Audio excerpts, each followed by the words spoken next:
여러분은 하나님의 사랑을 받기 위해 태어난 사람인 줄로 믿습니다. 지금도 그 하나님의 사랑을 받고 사는 여러분인 줄로 믿습니다. 앞뒤 좌우 여러분들에게도 같이 축복해 주십시오. 당신은 사랑받기 위해 태어나신 분입니다. 지금도 그 하나님의 사랑을 받고 있습니다. 믿으십니까? 사랑받은 자답게 웃으세요. 사랑받은 사람은 항상 행복하잖아요. 사랑받은 사람보다 그 사랑을 받은 사람으로서 나누는 사람은 모르긴 해도 몇 배 이상 더 행복할 줄 믿습니다. 행복한 삶 주 안에서 이루어 가기를 다시 한번 주님의 이름으로 축복합니다. 시작이 반이라는 말이 있습니다. 무슨 일이든 시작하기가 가장 어렵다라는 의미로 사용합니다. 한편 일단 그 일을 실행하기만 한다면 일의 절반이 끝난 것만큼이나 끝난 것과 다름없다는 그런 의미이기도 하죠. 예수님도 마찬가지였습니다. 예수님에게도 시작이 있었습니다. 그 사역의 기간을 우리는 공생애다라고 부릅니다. 예수님께서 30세 이후 돌아가기 전까지 3년 반의 그 기간을 공생애라고 말하면서 그 당시 예수님께서 하셨던 사역은 크게 세 가지입니다. 천국 복음을 전하시고 말씀을 가르치시고 그리고 병들고 약한 자를 고치셨습니다. 여러분, 말은 쉬운데 사실 그 일은 상당히 어려운 일들입니다. 한 집을 차려놓고 그곳에 사람들이 찾아와서 말씀을 듣고 또 복음을 듣고 말씀에 배우고 그리고 그 병을 고침을 받았다. 사람들이 와서 그러면 좋겠는데 그렇지 않았습니다. 예수님께서 직접 예루살렘, 유대, 갈릴리 이런 지역들을 직접 예수님께서 찾아다니시면서 복음을 전하시고 말씀도 가르치시고 그리고 병들고 약한 사람들 모일 때마다 그들을 고쳐주셨습니다. 그러니까 예수님의 그 공생의 기간은 참으로 힘든 하루하루였고 시간이었다라고 할 수 있겠죠. 그런데 그 예수님께서 기간을 보내시기 이전에 공생애를 시작하기 이전에 예수님의 그 시작은 참으로 행복한 시간이었습니다. 그가 요단강가에서 예수님께서 세례 요한에게 세례를 받으시죠. 그 세례를 받으실 때에 하늘로서 성령이 비둘기같이 임하시는 것을 보았습니다. 그리고 하늘로서 음성이 있었습니다. 이는 내 사랑하는 아들이요 기뻐하는 자라라고 하는 성부 하나님의 음성을 들었습니다. 성부 하나님의 임정이 있었고 성령 하나님의 임재로부터 출발을 했습니다.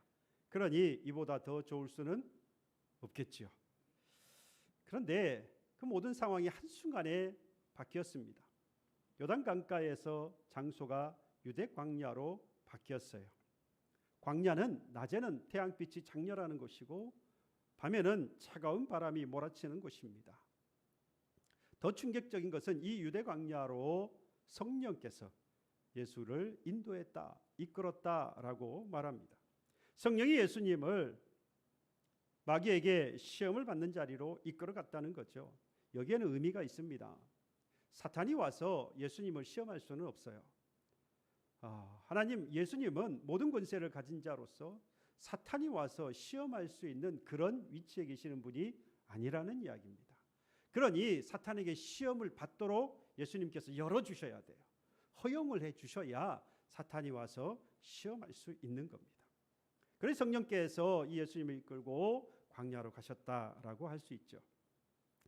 시작이 반이라는 말 그대로 예수님 역시 공생애를 시작하기 전에 이미 사탄의 시험과 그리고 전면적인 공격 앞에 놓인 겁니다.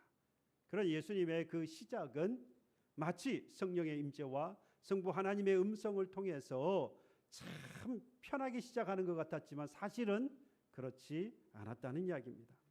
공생애 시작하기 이전에 이미 사탄의 시험과 유혹이라고 하는 위험한 상황 앞에 놓여 있었습니다.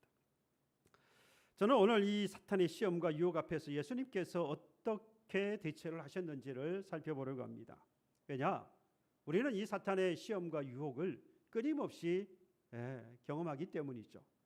우리가 하나님 곁으로 가기 이전까지는 이 세상에 사는 동안에 사탄의 시험과 유혹에서 벗어날 수 없습니다. 그것을 벗어날 수만 있으면 좋겠는데 벗어날 수 없는 이상 그 사탄의 시험과 유혹에서 우리가 승리할 수 있다면 여러분 그걸로 된 거 아니겠어요? 아닙니까? 다행스럽게도 예수님께서 그 사탄의 시험, 유혹을 받으시면서 그 결과 그 시험과 유혹에서 벗어났고 승리하셨다라고 하는 사실입니다.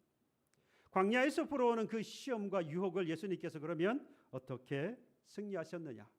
그 승리하신 그 비결을 저와 여러분들이 알고 사탄의 시험과 유혹에서 벗어나서 언제나 승리하는 삶 되어지기를 주님의 이름으로 축복해 드립니다.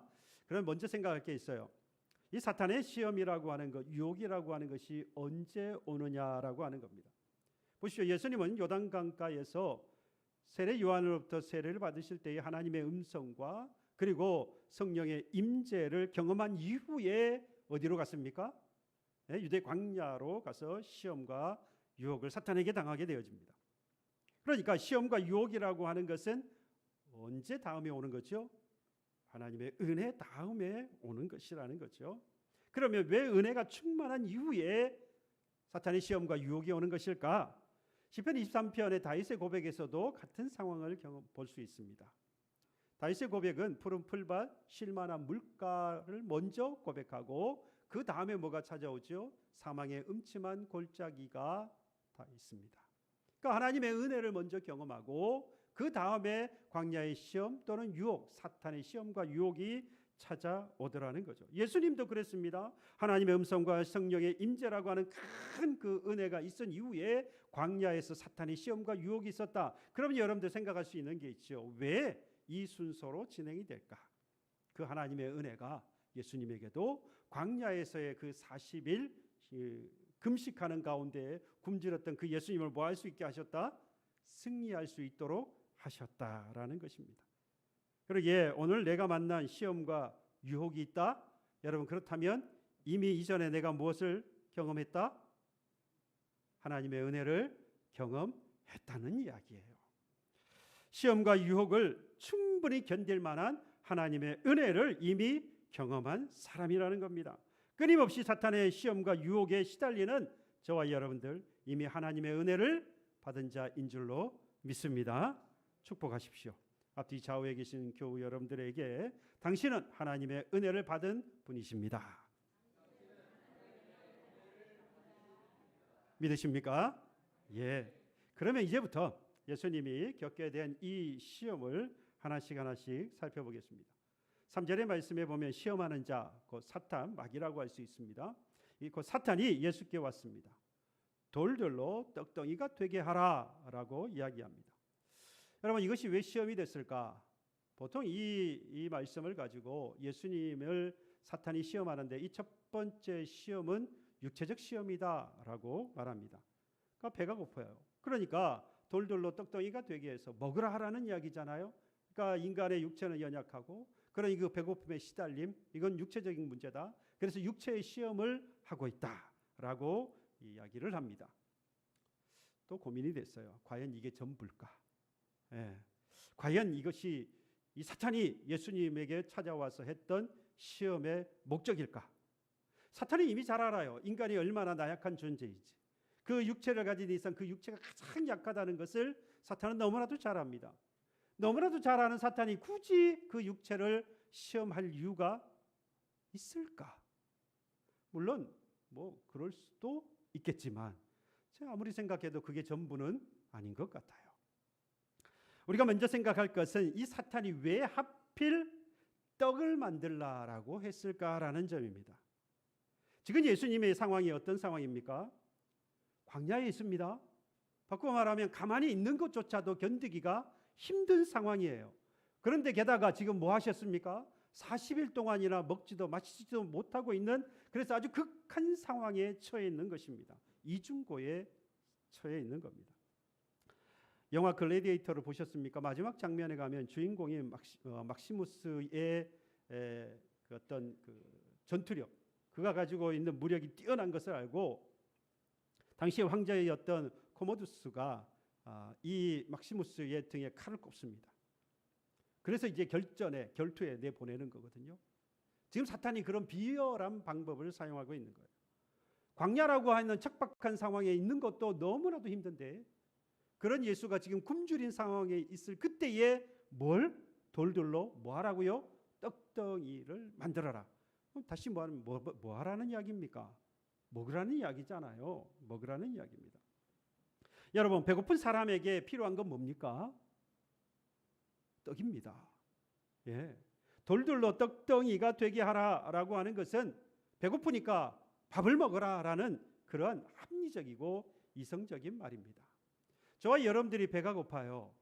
그래서 쌀로 밥을 지어서 먹으라는 이야기와 똑같습니다. 아니, 어떻게 돌들로 떡덩이를 만들어? 예수님에게 있어서는 저와 여러분들이 쌀을 가지고 밥을 지어서 먹는 것과 돌들로 떡덩이를 만드는 것은 같은 수준이에요. 예, 전혀 문제될 게 없다는 겁니다. 예수님의 권세를 가지고 예수님의 능력을 가지고 돌들로 떡덩이를 만드는 것, 저와 여러분들이 쌀을 가지고 밥을 지어 만들어 먹는 것 같은 겁니다. 그러니 얼마든지 뭐 할 수 있습니까? 배고픔을 지금 면할 수 있어요.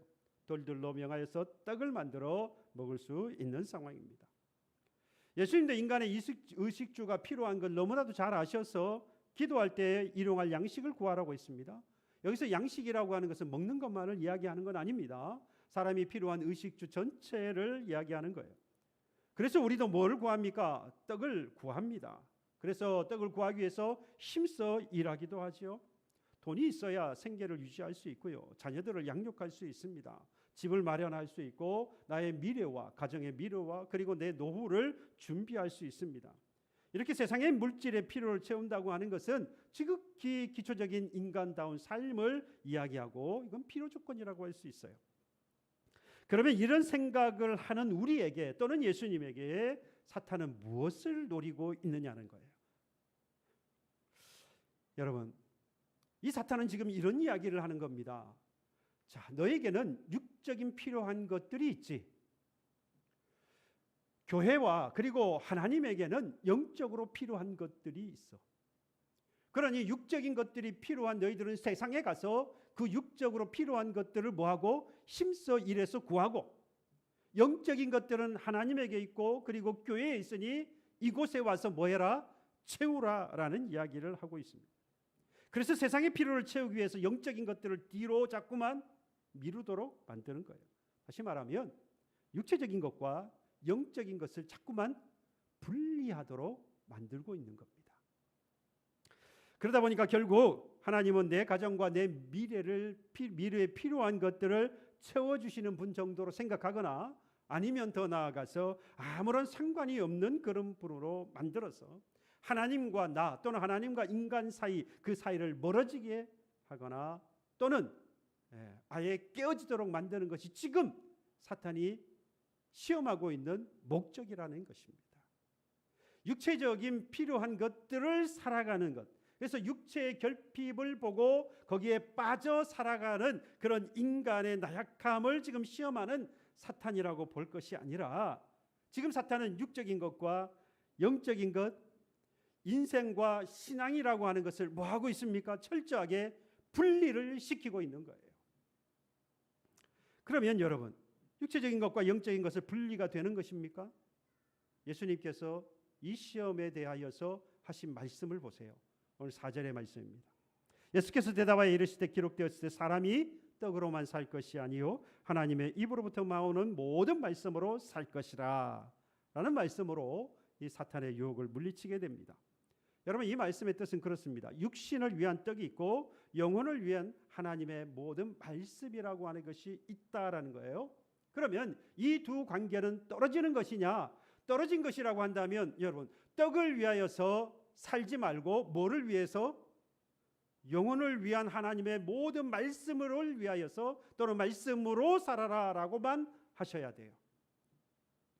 그러나 그 떡과 모든 하나님의 말씀이라고 하는 것을 뭐하게 둡니까? 같이 두고 계셔요. 다시 말하면 분리할 수 없다라고 하는 겁니다. 여러분, 아무리 고가의 스마트폰이 있다고 해도 여러분 배터리가 없으면 작동하지 않죠. 제가 옛날 지금도 갤럭시 노트 4를 가지고 있어요. 지금도 쓰고 있는 건 아니에요. 그런데 이걸 사용하지 못하게 된 이유가 모든 작동은 잘 되는데 배터리가 너무 약해져 가지고 아예 충전을 하고 있지 않으면 사용을 못해요. 100% 충전을 했다고 해도 몇 분이 지나면 다 배터리가 방전이 돼버려요. 그래서 결국 배터리를 따로 사서 전문 업체에 가서 이것 좀 바꿔주세요 했더니 이제 100% 충전이 되면 몇 시간도 사용할 수 있어요. 오래된 것인데도 불구하고. 여러분 고가의 이 스마트폰 배터리가 없으면 작동하지 않습니다. 사람의 육체가 움직이려고 하면 반드시 뭘 먹어야 합니까? 떡을 먹어야 합니다. 그런데 보십시오. 배터리가 다 채워졌다고 해서 그러면 이 스마트폰이 잘 작동을 합니까? 배터리만 가지고는 안 되는 거예요. 그 안에는 운영체제가 있고 시스템이 있습니다. 이 운영체제가 있고 프로그램이 있습니다. 그러니까 화면이 켜져야 되고 그리고 어플도 잘 실행이 되어야 합니다. 그래야 배터리와 함께 뭐 할 수 있죠? 잘 사용을 할 수 있는 거예요. 아무리 배터리가 100% 충전이 되어도 이 내부 시스템이 고장이 나버리면 그 스마트폰, 고가의 스마트폰이라고 할지라도 고철에 불과한 것처럼 우리의 삶도 마찬가지라는 겁니다. 육체적인 삶과 영적인 삶 결코 분리할 수 없다라는 거예요. 배터리와 그 안에 있는 모든 시스템이 함께 움직여야 하는 것처럼 우리의 영적인 삶과 우리의 육적인 삶은 함께 이루어져 가는 겁니다. 영적인 삶이 온전하지 못하면 그의 육적인 삶이 아무리 온전해 보인다 할지라도 이건 온전한 우리의 삶, 인생이 아니라는 이야기죠. 우리의 인생이 여러분 우리의 영혼이 잘 되었습니까? 그러면 뭐가요? 우리의 범사, 우리의 인생도 잘 되어지는 겁니다. 함께 가야 한다는 이야기를 하는 거예요. 더 정확하게 말하면요. 육체의 삶과 영적인 삶은 분리할 수 없을 뿐만 아니라 신앙 따로 인생 따로도 아니고 영 따로 육 따로도 아니라는 이야기입니다. 더 나아가서 우리는 세상에 속했지만 하나님의 자녀들이기 때문에 이 기본적인 필요를 채우는 문제조차 영적인 문제에 속한 것이라고 할 수 있는 거예요. 오늘도 저와 여러분들은 사탄을 시험합니다. 육의 것들을 채우기 위해서 힘쓰라고 너의 가정과 미래를 위해서 지금이 아니면 어떻게 그 문제를 해결할 수 있겠냐라고 끊임없이 우리에게 시험을 합니다. 유혹을 해요. 이렇게 사탄은요. 육체의 결핍을 무기로 삼아서 영혼을 분리하려고 합니다. 하지만 예수님을 보십시오. 우리의 평범한 일상 떡을 먹는 것조차도 어디에 속해 있습니까? 하나님의 모든 말씀 안에 속해 있다라고 선언하시고 그리고 그 사탄을 이기신 것입니다. 그러므로 우리의 인생이 곧 우리의 신앙인 것을 알고 먹고 사는 문제, 가정의 미래와 우리의 노후까지도 그 모든 것을 준비하는 일까지도 하나님을 떠나서 해결할 것이 아니라 또는 해결할 수 있다고 생각할 것이 아니라 하나님 안에서 믿음 안에서 하나님의 모든 말씀 안에 속하여 있다는 사실을 깨닫고 그 말씀 안에서 해결하여서 이 사탄의 시험과 그 유혹을 물리치는 성도가 되시기를 주님의 이름으로 축복합니다. 여기서 끝나지 않았죠. 예수님이 당하신 시험은 또 있었습니다. 4절 5절에 보니까 사탄이 예수님을 데리고 성전 꼭대기에 가서 뛰어내리라 라고 말합니다. 하나님의 아들이면 뛰어내리라. 여기서 사탄이 하나님의 아들인 것을 자꾸만 들먹입니다. 그래서 우리는요 이걸 명예욕에 대한 시험이라고 이야기를 합니다. 과연 그게 전부일까? 앞서 말씀을 드린 대로 사람은 이런 명예욕에 갇혀 삽니다. 명예가 실추되면 사람이 스스로 목숨을 끊기도 해요. 그러니 얼마나 나약한 존재입니까? 이 사실을 너무나도 잘 아는 이 사탄의 목적이 그 명예욕을 가지고 시험하려고 하는 것이 과연 그의 목적일까? 먼저 사탄이 이 예수님을 굳이 성전 꼭대기에 데리고 올라간 이유를 살펴볼 필요가 있습니다. 여러분, 그 성전이라고 하는 것은 뭐냐? 사람들이 가장 많이 모이는 곳입니다. 바로 그곳에서 이 예수님께서 뛰어내린다. 그럴 때에 천사들이 와서 그 발이 돌에 부딪히지 않도록 받을 것이다. 네가 뭐면? 하나님의 아들이면. 그리고 하나님께서 너희 아버지께서 그 일을 행하지 않겠느냐라고 하는 거죠. 실제로 그 일이 벌어지게 되어지면 이 기적을 보고 사람들이 뭐라고 하겠습니까? 이 예수가 바로 하나님의 아들이구나라고 하면서 그것을 인정을 하고 칭송을 하며 높이지 않겠냐라는 거죠. 그런데 사탄의 속내는 따로 있습니다. 여러분, 사탄은요, 예수님께서 십자가를 짐으로 죄인된 인류를 구원하실 것이라고 하는 것을 잘 알고 있습니다. 그래서 그 길을 막기 위해서 십자가까지 지면서 하나님의 아들이라고 인정받을 것이 아니라 같은 예루살렘 아니냐, 그 성전 꼭대기에서 뛰어내리면 사람들이 너를 보고 하나님의 아들이라고 하는 것을 인정할 것이니 굳이 그 고통과 고난과 수치와 저주에 그 십자가를 질 이유가 무엇이 있느냐는 거예요. 쉽고 편한 길이 있는데 똑같이 하나님의 아들이고 메시아고 그리스도인 것을 인정받는 길이 똑같이 있으면 여러분 어느 길로 가는 게 좋겠습니까? 쉬운 길로 가는 게 좋잖아요. 넓은 길로 가는 게 좋잖아요. 예수님에게 있어서 성전 꼭대기에서 뛰어내리는 것은 앞서 말씀드린 대로 돌들로 떡덩이를 대게 하는 것과 다를 바가 없어요. 예수님에게 있어서는 아무것도 아닙니다. 얼마든지 하실 수 있어요. 그리고 사람들이 그 기적을 보고 와, 이가 하나님의 아들이구나 충분히 인정받을 수 있습니다. 쉬운 길이에요. 그런데 예수님께서는 그 쉬운 길을 가지 않습니다. 굳이 하나님의 아들이 악한 그 죄인의 손에 넘겨져서 멸시와 조롱과 수치를 당할 필요가 없다. 굳이 어렵고 힘들고 고통스러운 길을 가며 메시아라고 인정받을 이유가 뭐가 있느냐? 이 성전 꼭대기에 올라 이곳에서 뛰어내리기만 하면 이 사람들이 보고 너를 하나님의 아들이라고 인정할 것이니 이곳에서 뛰어내리면 된다. 얼마나 쉽냐? 너 쉽잖아. 여러분, 하나님의 아들을 자꾸 들먹이면서 그러면 뭐라는 생각이 들겠어요? 인간적으로 본다면 이것만큼 쉬운 길이 없으니 그래, 내가 뛰어내려 주마. 여러분, 목회를 하다 보면 목사님들이 그런 고백을 합니다. 목회는 말씀과 섬김으로 오랜 시간 교회를 세워가는 것이다 라고 이야기합니다. 그런데 그건 너무나도 긴 시간이 필요합니다. 그래서 사람들을 단번에 끌어모을 수 있는 아주 자극적인 그런 방법을 동원하거나 또는 과장된 그런 간증이나 또는 검증되지 않는 그런 기적과 같은 것들을 동원을 하려고 합니다. 이 목사도 그런 유혹에 쉽게 걸려듭니다. 결과가 좋으니까 하나님의 은혜가 아니냐, 사람들이 모이고 하나님의 은혜를 받았다고 말하니까 그거면 충분한 거 아니냐라고 하는 그런 유혹에 빠지기도 합니다. 여러분, 우리는 하나님이 정하신 그 길보다 빠르고 쉬운 길이 있다고 한다면 우리는 그 길을 가려고 해요.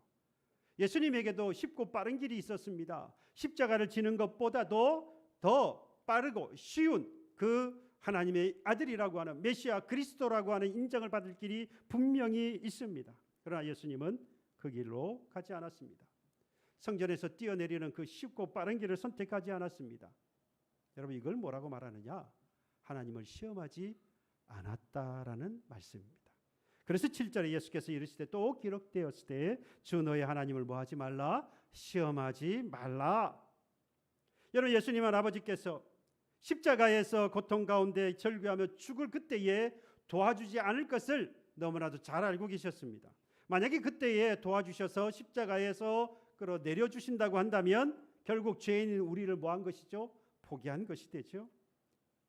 뿐만 아니라 아들을 이 땅에 보내신 모든 목적들을 다 상실해버리는 것입니다. 그러니 아버지께서 나를 내가 십자가에 못 박혀 있을 때에 절대로 도와주지 아니하실 것을 아셨습니다.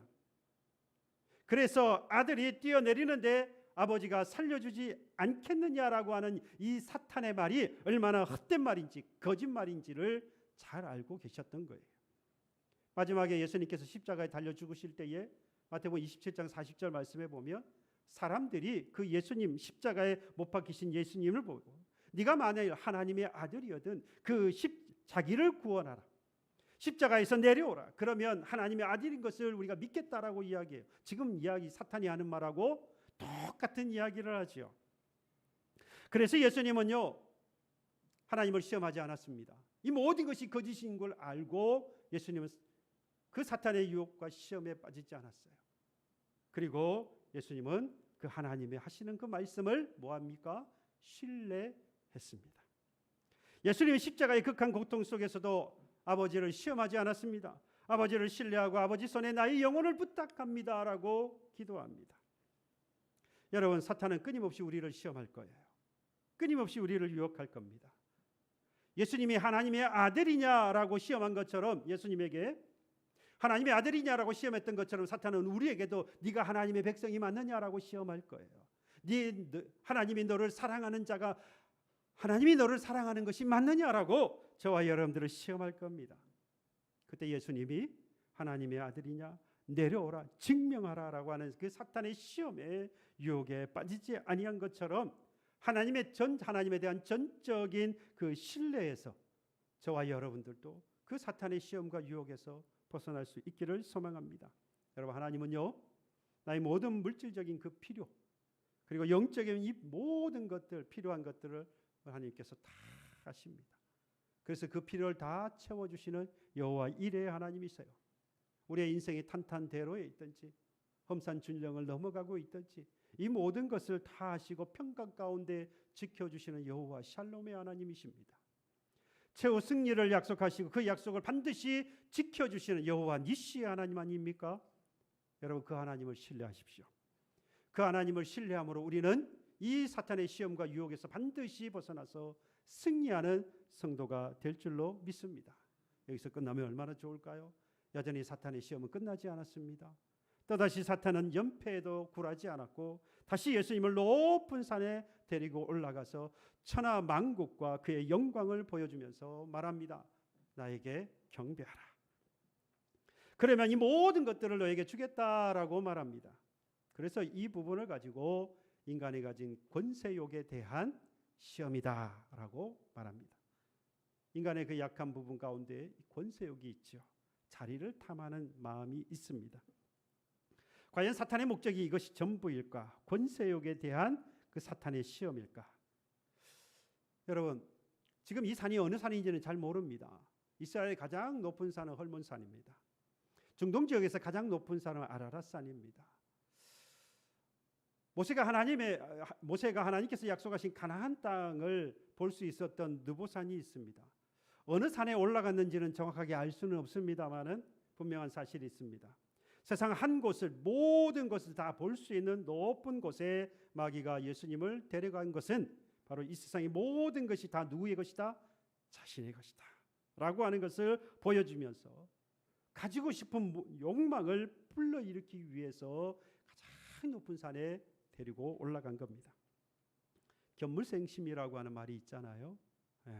내 말을 들으면 이 금덩이를 줄게, 내 말을 들으면 이 돈다발을 너에게 줄게 라고 말하는 것보다도 진짜로 금덩이를 딱 갖다 놓고 돈다발을 앞에 딱 갖다 놓고 내 말을 들으면 이 금덩이와 이 돈다발을 너한테 줄게 라고 하면 진짜로 보이니까 그 마음이 움직이죠.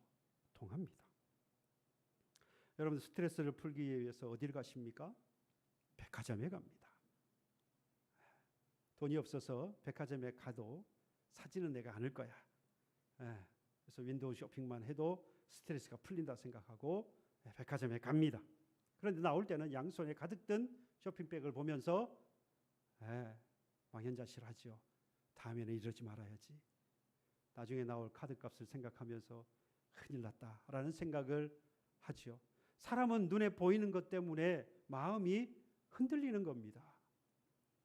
여러분, 누가복음 4장 6절에 보면 마귀가 이 천하 만국과 영광을 보여주면서 하는 말이 있어요. 이르되 이 모든 권위와 그 영광을 내가 너에게 주리라 라고 말합니다. 이것은 내게 넘겨준 것이므로 내가 원하는 자에게 주노라. 누가 누구에게 줬다? 하나님이, 아버지 하나님이 나에게, 사탄이 나에게 이 천하 만국과 영광을 내게 주었다. 그러니 내가 받은 이것을 내가 원하는 너에게 주겠다.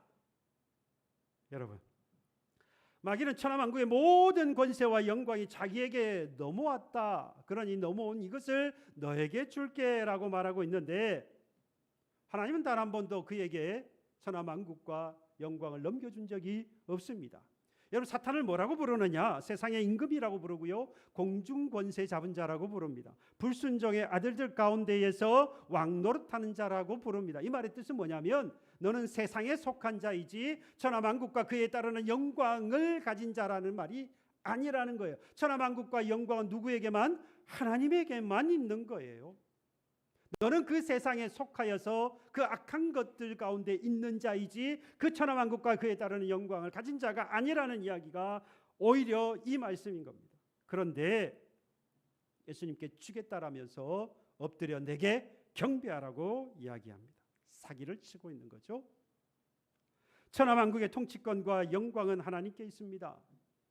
유명한 뮤지컬인 오페라의 유령에 보시면 파리 오페라 극장에 숨어있는 유령이 당시에 아름다운 프리마돈나인 크리스틴에게 나타나서 너의 영혼을 나에게 팔면 세상에서 가장 뛰어난 실력과 그리고 많은 모든 사람들에게 영광을 받는 그런 위치에 그런 것을 너에게 주겠다라고 이야기를 합니다. 그러면서 이 유령이 크리스틴에게 야, 노래해라. 나의 음악의 천사여 나를 위하여서 노래해라. 유혹을 합니다. 다행히 이 크리스틴은 온전한 사랑이 무엇인 줄 알고 진정한 사랑이 무엇인 줄 알고 이 유령의 이 사탄의 유혹에 넘어가지 않습니다마는 이렇게 자기의 것도 아닌 것을 가지고 사탄은 사기를 치는 거예요. 그런 사탄에게 주님이 오늘 말씀합니다. 10절의 말씀 보니까 이에 예수께서 말씀하시되 사탄아 물러가라. 여기까지는 알겠어요. 왜요? 이게 하는 이야기 모든 게 다 사기니까, 거짓말이니까. 주 너의 하나님께 경배하고 다만 그를 섬기라라고 말씀하시며 물리치시는데요. 사탄아 물러가라라고 하는 말씀을 보면 우리가 가장 먼저 떠오르는 인물이 있죠. 베드로라는 인물이 떠오릅니다. 베드로가 예수님께서 십자가에 달려 죽으실 것을 말씀하시면서 예루살렘에 가실 것을 말씀하자 이 베드로가 뭐라 그럽니까? 그리하지 마옵소서. 만약에 예수님께서 가시면 나도 죽겠다라고 말할 만큼. 그러나 예수님께서 이 제자인 베드로에게 내가 가는 곳을 네가 따라올 수 없다라고 말씀하시죠. 그러면서 사탄아 물러가라고 말씀하십니다. 사탄이 정말 베드로가 사탄이어서가 아니라 이 베드로의 입장은 어떻습니까? 스승인 이 예수님께서 죽으시겠다라고 말씀하시니 만류하는 것이 제자의 도리 아니겠어요? 그러니 최선을 다한 그런 마음입니다. 예수님을 향한 그의 사랑의 마음을 표현한 것이죠. 예수님도 그 상황을 너무나도 잘 아십니다. 그럼에도 불구하고 사탄아 물러가라라고 말씀하셨던 이유가 어디에 있겠습니까? 예수님께서 하셔야 할 일, 곧 사명이 무엇인지를 아셨기 때문입니다. 그 사명을 맡는다라고 한다면 그건 모든 것이 다 무엇이다? 사탄이 하는 것이다 라는 것이죠. 결국 예수님은요 뭐라고 말씀합니까? 신명기 6장 13절의 말씀을 인용을 해서 주 너의 하나님께 경배하고 다만 그를 섬기라 라는 말씀을 인용하셔서 사탄의 유혹을 물리치셨습니다. 여러분, 하나님께만 경배하고 하나님만 섬기는 것, 여러분 이게 뭡니까? 저와 여러분들에게 주신 하나님의 사명입니다. 저와 여러분들은 하나님의 부르심을 받은 하나님의 백성이요 하나님의 자녀로서 하나님만 경배하고 하나님만 섬기라고 오늘 이 땅에 저와 여러분들을 보내주셨고, 그리고 성령을 통해 하나님께서 저와 여러분들을 부르셔서 하나님의 백성이요 하나님의 자녀 삼아 주신 것입니다. 그러니 이 사명을 갖고 이 사명을 잊지 아니하고 나아간다면 저와 여러분들은 분명히 이 사탄의 유혹과 시험에서 승리할 수 있는 것입니다. 다시 한번 이 사명을 잊지 않고 하나님만 경배하고 섬기는 저와 여러분과 여러분 가정 되기를 간절히 소망합니다. 여러분, 결국 예수님은 완벽하게 사탄의 유혹과 시험에서 승리하셨습니다. 사람이 떡으로만 살 것이 아니요 하나님의 입에서 나오는 모든 말씀으로 살 것이라. 그 육신 따로 영 따로 아닙니다. 신앙 따로 인생 따로 아니라는 이야기입니다. 육신의 삶이 곧 영혼의 삶인 것을 알고 하나님 안에서 말씀 안에서 믿음 안에서 해결하는 성도가 되시기를 바랍니다. 나아가서 하나님을 시험하지 말고 하나님을 뭐하라?